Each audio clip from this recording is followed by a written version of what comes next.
తిరుమల కల్తీ నెయ్యి కేసులో దర్యాప్తు ముమ్మరం చేశారు. కాసేపట్లో నిందితులను సిట్ కస్టడీకి తీసుకోనున్నారు. 4 రోజుల కస్టడీకి 2వ అదనపు మున్సిపల్ కోర్టు అనుమతించింది.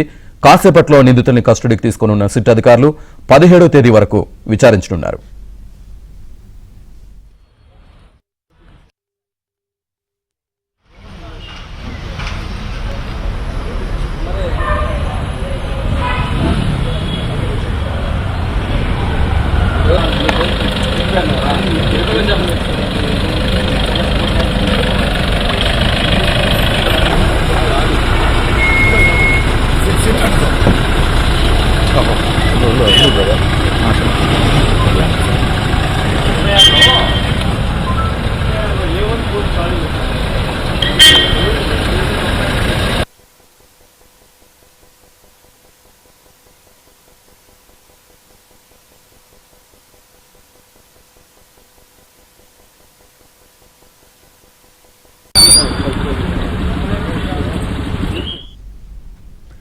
తిరుమల కల్తీ నెయ్యి కేసులో దర్యాప్తు ముమ్మరం చేశారు. కాసేపట్లో నిందితులను సిట్ కస్టడీకి తీసుకోనున్నారు. 4 రోజుల కస్టడీకి 2వ అదనపు మున్సిపల్ కోర్టు అనుమతినిచ్చింది. కాసేపట్లో నిందితుల్ని కస్టడీకి తీసుకోనున్న సిట్ అధికారులు 17వ తేదీ వరకు విచారించనున్నారు.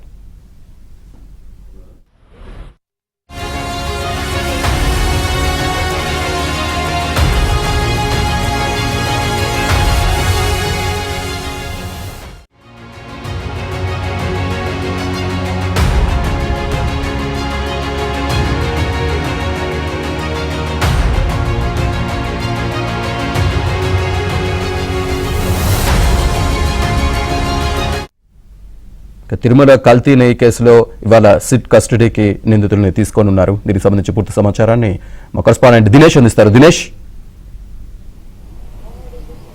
శ్రీనివాస్, మొత్తం మీద లడ్డూకి సంబంధించిన కల్తీ నెయ్యికి సంబంధించి ఏదైతే మొన్న 4గురిని సిబిఐ అరెస్ట్ చేసిందో వాళ్ళందరినీ కూడా జ్యుడిషియల్ కస్టడీలోకి తీసుకున్న నేపథ్యంలో మళ్ళీ తమ కస్టడీకి తీసుకుని పూర్తి విచారణ చేయడానికి సంబంధించినటువంటి ప్రక్రియ మొదలైంది. నిన్నటి రోజు పిటిషన్ దాఖలు చేశారు.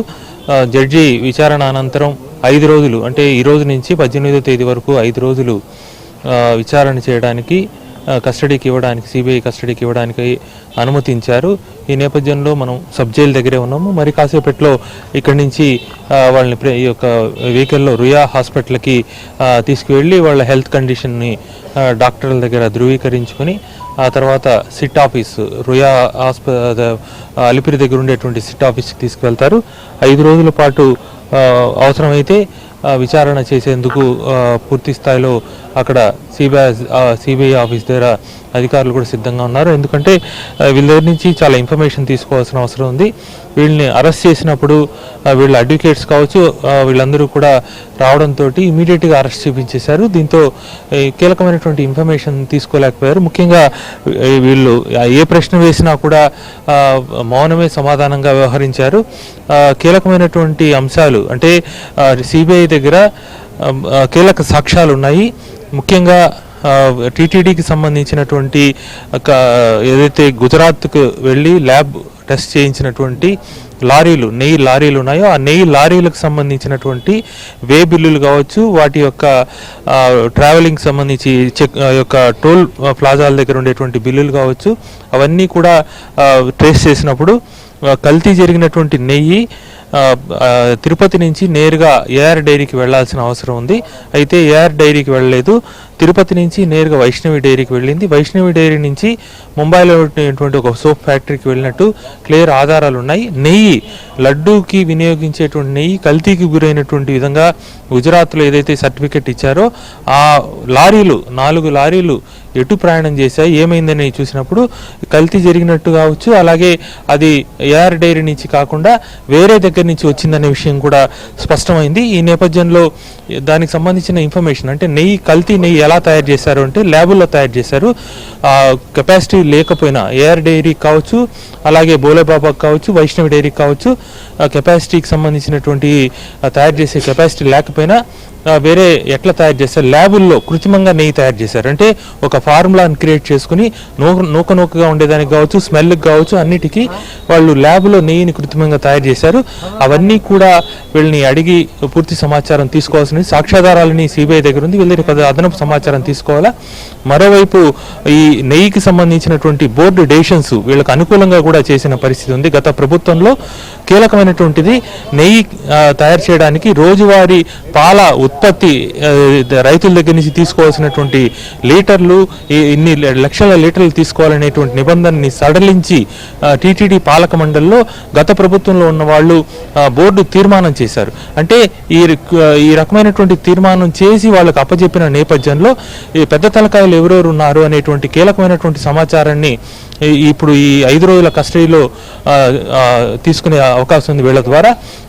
దీని వెనక జరిగినటువంటి ఫైనాన్షియల్గా జరిగినటువంటి అక్రమాలు ఏమైనా ఉందా, తిరుమల పవిత్రతను దెబ్బతీయడానికి ఏమైనా అక్రమాలు జరిగాయా, ఈ మొత్తం కోణంలో దర్యాప్తు చేయడానికి సిబిఐ వీళ్ళ నలుగురిని కూడా అదుపులోకి తీసుకోబోతోంది.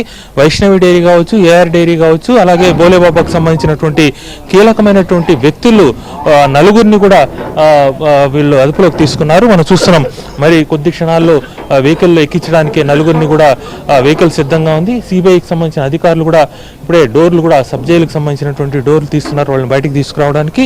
ఈ నేపథ్యంలో వాళ్ళని తీసుకెళ్లిన తర్వాత అక్కడ వాళ్ళ దగ్గర నుంచి కీలకమైన సమాచారం వైసీపీ ప్రభుత్వంలో బోర్డు ద్వారా ఎవరెవరు ఆ బోర్డు తీర్మానాలని ఇన్ఫ్లుయెన్స్ చేశారు, ఎలా ఇన్ఫ్లుయెన్స్ చేశారు, ఈ సంబంధించినటువంటి అవన్నీ ఇన్ఫర్మేషన్ వీళ్ళ దగ్గర తీసుకొని పెద్ద తలకాయలు ఎవరున్నారు, దీని వెనక పొలిటికల్గా ఎవరున్నారు అంటే ముఖ్యంగా అప్పట్లో ఉండేటువంటి అధికారులు, ఉన్నతాధికారులు కావచ్చు, పాలక మండలిలో ఉండేటువంటి వాళ్ళు కావచ్చు, వైసీపీ ప్రభుత్వంలో ఉన్న పెద్దలు కావచ్చు, ఎవరెవరు ఉన్నారు తెలుసుకుని మొత్తానికి వాళ్ళపైన కూడా కేసులు పెట్టే అవకాశం ఉంది. అవసరమైతే సిబిఐకి సంబంధించిన ఉన్నతాధికారులు కూడా దీంట్లో ఇన్వాల్వ్ అవుతారనేటువంటి ఇన్ఫర్మేషన్ కూడా మనకు తెలుస్తోంది. Srinivas. Right Dinesh, thank you.